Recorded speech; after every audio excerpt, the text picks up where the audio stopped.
Hello everyone, ItzzDivinity here, and today with a new guide for the Tower of Torghast, but this time as a Fire Mage.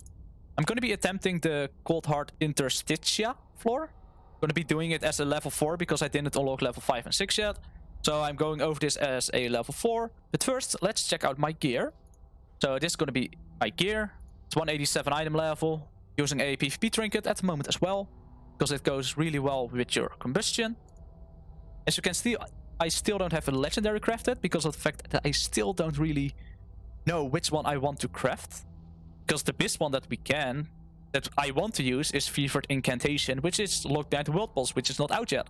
So that's sad. So I'm kind of still looking out for my options, which other legendary I want to craft. And at the moment that's looking like either Firestorm or Disciplinary Command.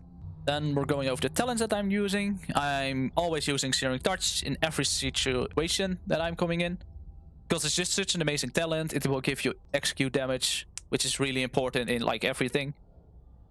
Gonna be using Shimmer because that's what I like the most. You can run whatever on that row. Gonna be running Rune of Power because of the fact that combustion also lasts 12 seconds. Same with Rune of Power. Well, Flame On is always what you want to take. Kinetic speed is what I really like because of the fact if something is below 30%, you're going to be casting swords anyway. So you're going to get a free 30% movement speed.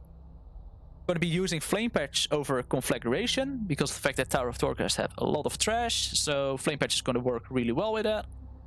And of course Kindling because of the fact that combustion is our main source of damage and having a shorter cooldown on that going to be really helpful. But what can you expect from this video? Well, I'm going to be showing you the different floors. I'm going to be showing you what the options I'm getting for anima powers. So what I kind of want to get is a 50-50 between survivability powers and damage increase powers. But yeah, let's head inside this now. Before I forgot to mention, there's also, of course, these upgrades that you can get from doing them all each week with dailies and your weeklies, of course. Most of those powers that are upgrading yourself for in the Tower of Torghast. So keep in mind, I'm also using those. So it's not just the gear and talents alone. And just as in every single floor, you basically want to kill everything so you can collect the most phantasma that you want in order to buy powers on floor 3 and floor 6. And you might get more powers by just killing mobs as well. Don't be afraid as Fire, especially, not to use your cooldowns, because it's going to be your main source of damage. You're going to get it back very fast anyway, so you might as well just use it very often. Because if you don't, it's just going to stay on cooldown and you're not even going to use it. And as you can see, there's also this guy over here. Always help him out, because at the end of the floor, if you did help him out, you're going to get a power. So just free power gains or defense gains, depends on what we're going to get. Okay, so as you saw, they just left and you're going to be able to get some powers. But yeah, you really need to just think about when you want to pop combustion, right? Since it has such a low cooldown, it's always good to just use them on those targets that have really high HP. Or just when the pack is like really big and you're just like, yeah, let's just blast. So for me right now, I'm just gonna do a big pack because I have a lot of my cooldowns available. So might as well just pop off a lot and kill everything by just kiting as well. Don't forget Alter Time as well. It's like the best ability ever, in my opinion, because I can just kite it like la la la la la, just go over here and then click it again and just get back with the HP that I already had, right? And because of this ability, we're just able to kite so much compared to what we were used to. Oh, okay. So that's like a trap. Those exist as well. That's most of the time whenever there's actually a free power to just for grabs. Most of the time, there's an enemy like that's just hidden until you click the power, right? So you need to be careful with those as well. Whenever you click it, that you're gonna spawn an enemy. So don't do it whenever you're really low, because if you're low and you just open it and you die, yeah, that's just a loss of a life that you have for this run, which is just a shame otherwise. So keep that in mind. There's also those hidden powers that you need to be careful about. Okay, so this is actually an interesting one. We're either getting the fire starter talent, which is this one, which I don't like, especially on the Tower of Torghast. Like, the moment you get the target below 9% HP, it's gone. Tower of Torghast, you're doing it alone, so enemies don't have that much HP, so they don't stay above 90% HP for a long time. Then we also have Lifeguard, which is really good, especially for us, because we're not doing any nature damage and any healing besides using auto time and eating. So it's just a flat out 25% haste increase for us. Or your damage spells and abilities have a very high chance to heal you for 5% of maximum health. To be honest, if you're kiting well as a mage and using your utility correctly, you don't need that much healing. Because of the fact that you're having mirror images, which will tank the target. You're having ice block whenever you colorize, so that's healing as well. You're gonna have barrier, you have alter time, you're having blinks. So you don't need a lot of healing. I do recommend to always have at least one that will give you some health back, because you never know how difficult to find the boss is going to be. But for me, increasing your haste by 25% is really big. Like, as you can see, I got 16% right now. Gonna pick this one.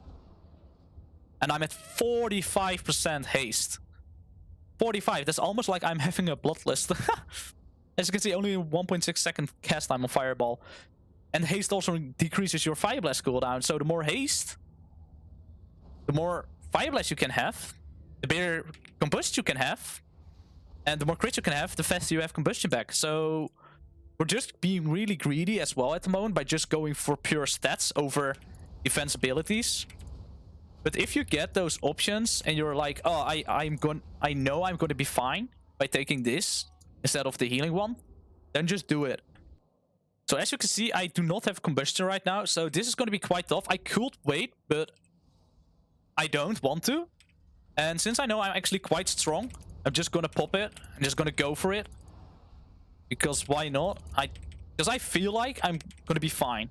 Otherwise, I still have a lot of utilities left, like Colorize, Alter Time, all those things that were going to make me be safe. And as you can see, it's actually going really well, even though I'm not using Combustion. That's because I'm actually getting really stacked with my damage powers that isn't really mattering that much anymore if I actually have Combust or not. Barrier, Ice Barrier, and Prismatic Barrier. So we're going to get a really stacked shield, which is actually really nice. We can also take for more damage, but I feel like I'm fine with damage right now because of all the powers that I have. As you can see, this is damage, this is damage, this is like just stat damage as well. Also damage, like, as you can see, I'm just going full out on damage. So I rather want to take this one, also because it's epic, but also because of the fact it's giving all these shields. And it's just going to be a 18k shield right now, and it's going to give me additional bonuses like magic damage taken is reduced, melee attacks are getting slowed. So because I know that I'm already really stacked on the damage powers, I just want to take some more defensive ones now. Oh, this is also new, by the way. On the 3rd floor, you see this guy, right? Usually, well, for this one, it's next to the broker. But this guy is going to be your final boss. You can look up which, yeah, what mechanics he has. I have no clue, so I'm just going in blind, just thinking, okay, he can be either ranged, he can be a tank, he can be like healing. I don't know. What I usually recommend to buy in the shop is always buy the Plungered Anima Cell, because you're going to be able to, yeah, just pick a power.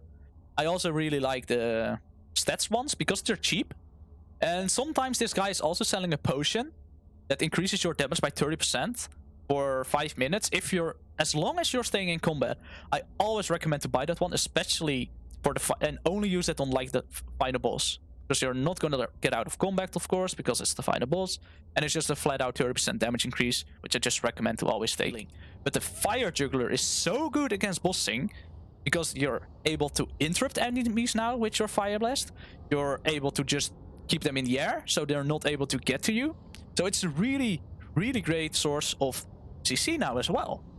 So as a Fire Mage, always try to at least get one Fire Juggler, because the fact that it's really amazing at just ignoring your target's mechanics, basically.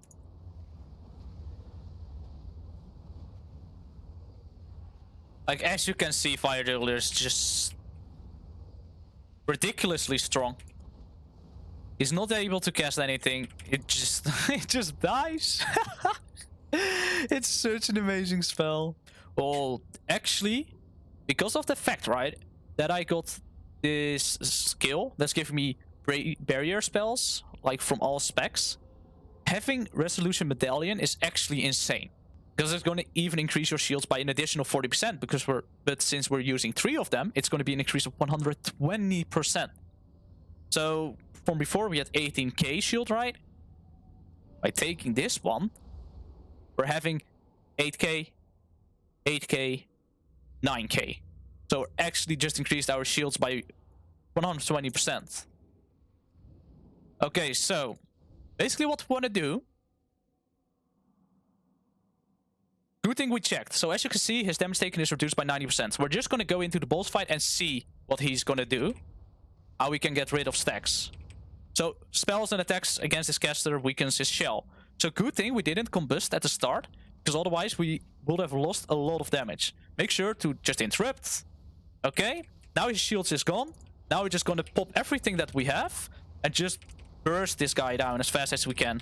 Because besides combustion, we don't have a lot of damage, and it's going to, yeah, take quite a while for us to kill him.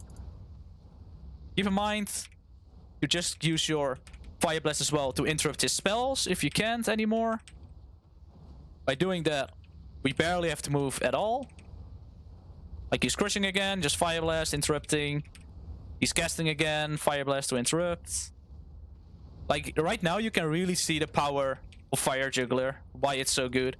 Because look at him. This is the final boss, by the way. Like, you barely have to do anything. You just DPS and he will die. Because he can't reach you. He's not able to cast any spells because you're constantly knocking him up. And he's Hardening Shell now again.